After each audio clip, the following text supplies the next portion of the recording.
রাজধানী যাত্রাবাড়িতে এক পুলিশ কর্মকর্তার বাবা মায়ের মরদেহ উদ্ধার করা হয়েছে। ভোরে যাত্রাবাড়ির কোনাপাড়া থেকে শফিকুর রহমান এবং তার স্ত্রী ফরিদা ইয়াসমিনের লাশ উদ্ধার করে পুলিশ। তার ছেলে পুলিশের বিশেষ শাখার কর্মরত এসআই ইমন এ সময় ঢাকায় ছিলেন না।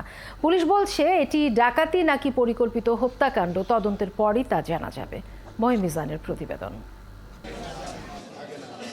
নিহত শফিকুর ফরিদা দম্পতি পশ্চিম মোমেনবাগের আড়াবাড়ি বটতলায় 4 তলা বাড়ির দোতলায় থাকতেন।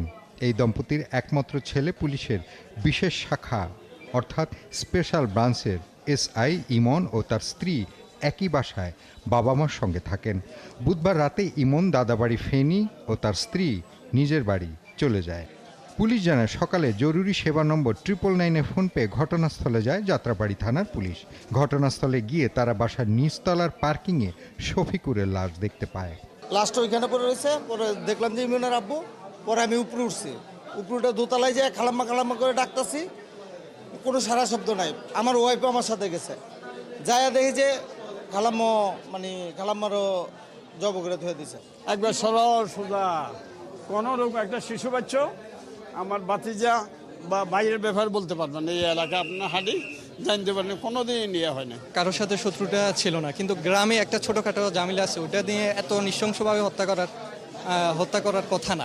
শফিকুরের গলা ও মাথায় ধারালো অস্ত্রের আঘাতের চিহ্ন দেখা যায়।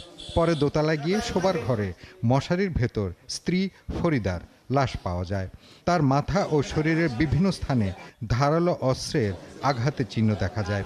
ধারণা করা হচ্ছে ভোরে শফিকুর নামাজ শেষে ফেরার পথে খুনিরা প্রথমে তাকে হত্যা করে, পরে হত্যা করে তার স্ত্রীকে।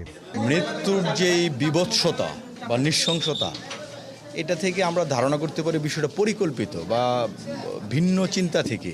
শুধুমাত্র ডাকাতির জন্য বা চুরি করার জন্য কাউকে হত্যা করে চুরি করতে হবে এরকম হত্যা নয়।